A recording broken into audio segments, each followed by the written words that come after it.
Bonjour. Alors aujourd'hui, j'avais envie de vous parler de la gestion des émotions parce que c'est un sujet qui concerne vraiment beaucoup de personnes.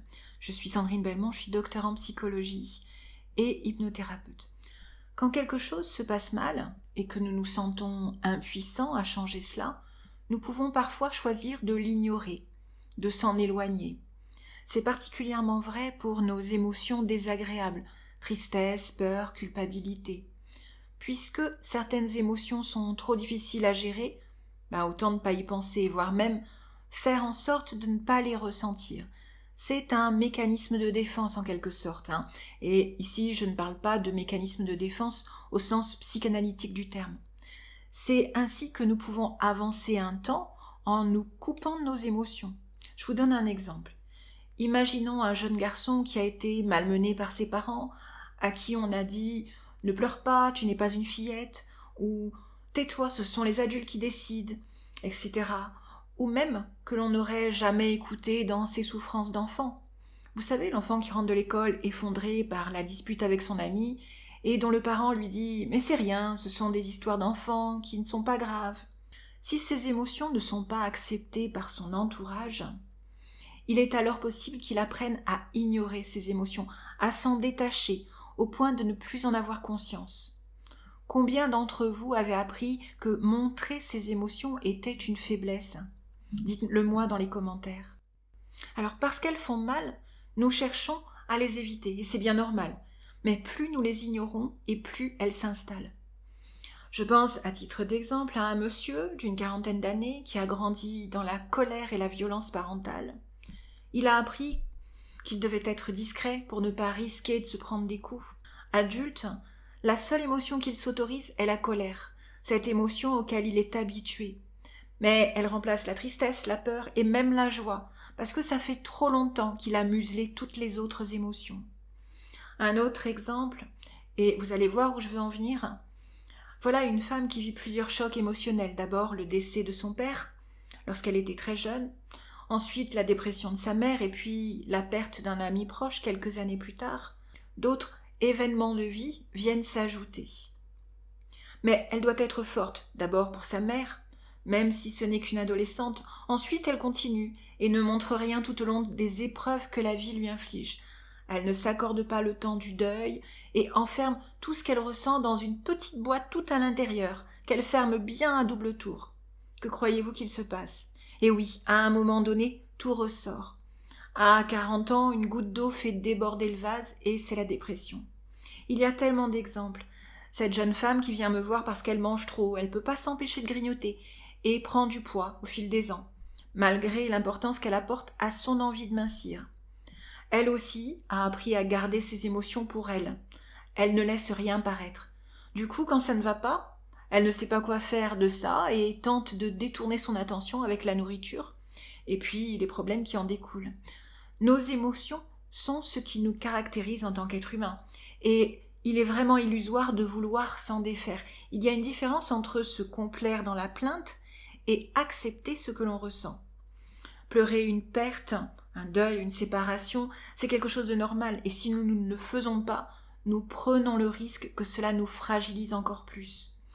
Vous savez certainement que lorsqu'un événement dramatique a lieu, agression, attentat, accident, nous mettons en place des cellules de crise. Ces cellules de crise sont là pour permettre aux personnes vivant ce choc émotionnel d'exprimer ce qu'elles ressentent. Verbaliser ce qui s'est passé peut permettre d'éviter un traumatisme. Il est vraiment important de mettre des mots, de mettre en mots à l'extérieur de soi toutes ces émotions difficiles. C'est la première chose à faire pour apprendre à gérer ses émotions. Dans le cas contraire, le risque est un stress post-traumatique ou même une dépression réactionnelle. J'ai décidé de vous parler de cela parce que je vois beaucoup de personnes qui développent des symptômes parce qu'elles se sont coupées de leurs émotions. Si vos émotions ne sont pas traduites par des mots M-O-T-S, elles se traduiront par des mots M-A-U-X. C'est ce qu'on appelle des troubles psychosomatiques, comme des troubles du sommeil, de l'eczéma, des troubles digestifs. D'ailleurs, le ventre est souvent au centre des émotions, la boule au ventre, l'envie de vomir, tout cela sont des signes physiques d'une émotion forte. Il ne faut pas se leurrer, vos tensions nerveuses, vos tensions émotionnelles, votre corps les ressent et en souffre aussi. Nous savons que le système digestif est le premier à subir ces troubles psychosomatiques en cas de stress. Aujourd'hui, les recherches ont confirmé que les événements stressants, au sens large, provoquent toutes sortes de troubles organiques, fonctionnels, métaboliques et même lésionnels. Je ne sais pas si vous connaissez le syndrome de l'intestin irritable. Dans une autre publication, je pourrais vous en dire plus sur la relation entre les problèmes intestinaux et vos émotions, si c'est un sujet qui vous intéresse. Et puis pour d'autres, une mauvaise gestion des émotions va se traduire par de l'anxiété généralisée ou même de la dépression. En attendant, le message que je cherche à vous transmettre est que la meilleure manière de gérer ces émotions est de commencer par les accepter, faire avec. Ce n'est qu'en les affrontant que l'on peut s'apaiser. C'est sûr qu'il va y avoir un temps pour les affronter. Vous pouvez avoir besoin d'attendre le bon moment. Mais si vous gardez tout pour vous en mettant un mouchoir dessus, soit cela va sortir à un moment donné tel un volcan qui se réveille, ou soit vous somatiserez. Je sais que ce n'est pas toujours facile d'extérioriser ces émotions et encore moins de les accepter. L'une des choses à faire qui peut vous aider, c'est d'écrire. Nous ne sommes pas toujours en mesure de trouver une oreille bienveillante et non jugeante pour déverser nos émotions.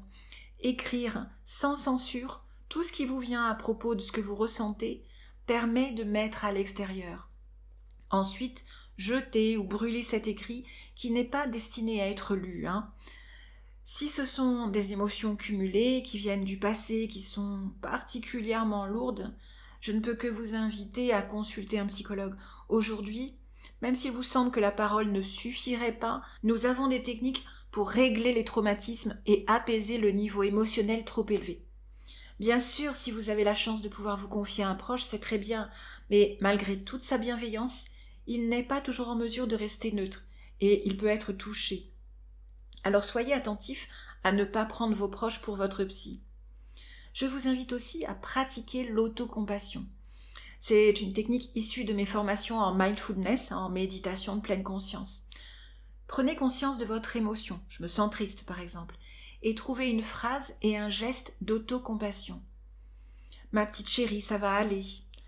Le geste, lui, peut être une caresse affectueuse, se tenir la main, se prendre dans les bras. C'est un réconfort qui va activer l'ocytocine dans notre cerveau. Et l'ocytocine, ce n'est pas seulement l'hormone de l'attachement, de l'amour, mais c'est aussi une des hormones du bonheur, au même titre que la dopamine, la sérotonine et l'endorphine. L'intention d'autocompassion, d'amour envers soi et le contact physique vont activer l'ocytocine. Bien évidemment, il reste encore plein de choses à dire sur la gestion des émotions, et je pense principalement à toutes les personnes qui sont, soit par nature, soit à une période de leur vie, hypersensibles émotionnellement. Mais si le sujet des émotions et de l'hypersensibilité vous intéresse, dites-le moi dans les commentaires. Je vous dis à très bientôt.